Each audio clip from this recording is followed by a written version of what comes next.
Bonjour les cinéphiles. Aujourd'hui on va fanboyer sur 6 films d'animation. Le grand méchant ours, quand il se réveille, il a faim. Elle était gentille avec toi, ta maman? Elle buvait beaucoup de bière, mais elle faisait de la bonne purée.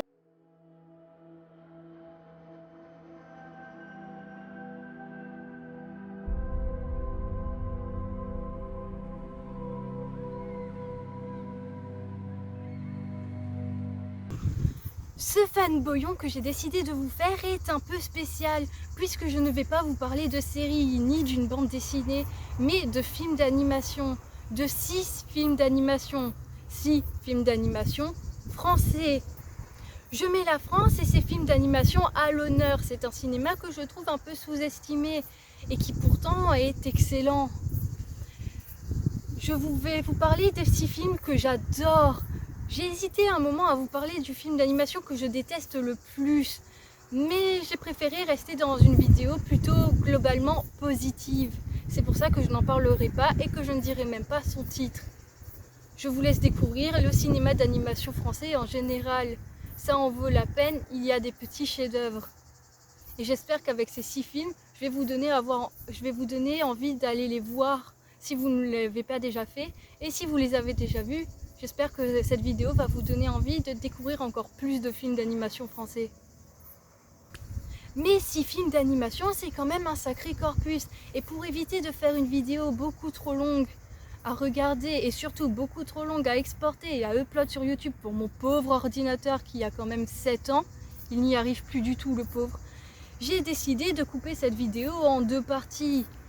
Ça n'a pas vraiment beaucoup d'importance puisque de toute façon je vais parler de ces 6 films de façon complètement individuelle. Je ne vais pas les comparer beaucoup les uns aux autres. Donc vous pouvez même passer les parties qui ne vous intéressent pas sur les films qui ne vous intéressent pas. Mais ce serait quand même dommage. Vous allez voir que même si on est sur de l'animation française, les films sont quand même très différents, tant au niveau du style, que des graphismes, que de la narration. C'est pour ça que je pense qu'il est intéressant d'en parler dans une même vidéo. Voici le corpus de ma première vidéo. Ernest et Célestine, J'ai perdu mon corps et Ma vie de courgette. Commençons par mon film français préféré, Ernest et Célestine. Alors c'est un film sorti en décembre 2012. Il est basé sur une série de livres illustrés que je n'ai pas lus. Cela dit, le film et ses livres sont adaptés à un public pour enfants. Et ça se ressent, mais le film reste appréciable même pour les adultes. Il est tout doux et tout mignon et c'est ce que j'aime. Ce n'est pas un film fait pour réfléchir profondément, mais pour passer un bon moment agréable.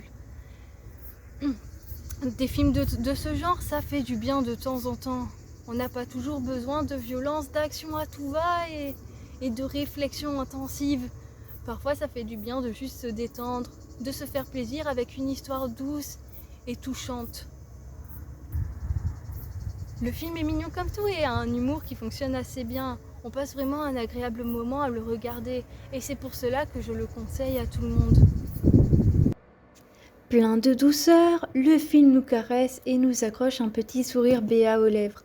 Sa force, c'est son style si doux et accrocheur, mais aussi la relation qui naît et grandit entre Ernest et Célestine. Cette relation est le point central du film. Vivant dans 2 sociétés opposées, 2 marginaux vont nouer une grande amitié.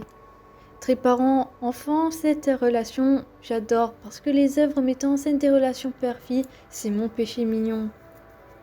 Je vais éviter d'en dire plus parce que je préfère vous inviter à regarder le film. Il était sur Netflix il n'y a pas si longtemps. Peut-être le remettront-ils un jour.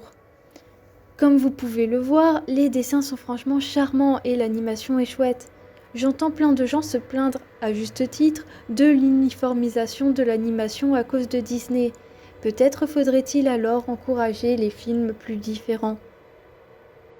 Le message du film est très simple, on est sur de l'acceptation de l'autre et de cette petite excentricité.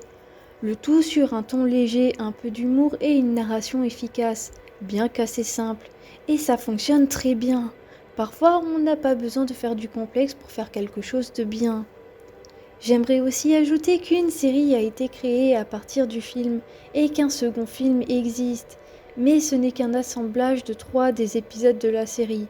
Honnêtement, pour avoir vu les épisodes disponibles sur YouTube, je dois avouer que je ne trouve pas la série très bonne. Elle me déçoit énormément.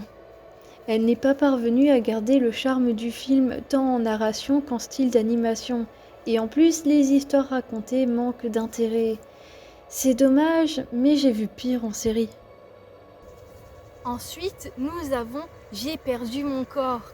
C'est un film de 2019 adaptant le livre Happy End de Guillaume Laurent, que je n'ai pas lu. Ça, il faut vous y habituer. J'ai vu ce film au cinéma et j'ai caché mes yeux à un moment, à une scène tellement je la trouvais violente. Mais elle est utile. Et franchement, ce n'est pas de la violence outrancière. Et elle n'en montre pas tant que ça. Je suis juste vachement sensible. J'ai une peur bleue des machines. Ceux ayant vu le film voient parfaitement de quelle scène je parle, j'imagine. Donc je ne recommanderais pas ce film aux plus jeunes et aux jeunes enfants. De toute façon, c'est un film un peu psychologique. Donc il ne plaira pas forcément aux enfants, même s'il y a quand même une bonne dose d'action et d'humour qui reste très appréciable. Bref, c'est un film un peu moins léger que peut l'être Ernest et Célestine. Comme je l'ai dit, les films français sont tous différents et il en faut pour tous les goûts et tous les genres. Il plaira à ceux qui veulent juste suivre une belle histoire sans trop se poser de questions. Et il plaira également à ceux qui veulent un film qui les fasse réfléchir. La narration de ce film est assez spéciale puisqu'on suit 2 histoires en parallèle. D'abord, celle d'un jeune homme, Naoufel, qui aime une jeune fille, Gabrielle. Et ensuite, celle d'une main. Le but est juste de se sentir vivant. Si le style graphique m'a beaucoup plu, j'ai trouvé que l'animation en elle-même manquait de fluidité à certains moments. Par contre, la recherche de plans et les mises en scène sont incroyables. Ce film ne peut pas laisser indifférent. En effet, le film parvient à nous faire nous attacher à un personnage très peu commun, puisque c'est une simple main. Et faire passer des émotions et de la caractérisation à une main, ce n'est clairement pas facile. Pourtant, le film y parvient avec une grande justesse.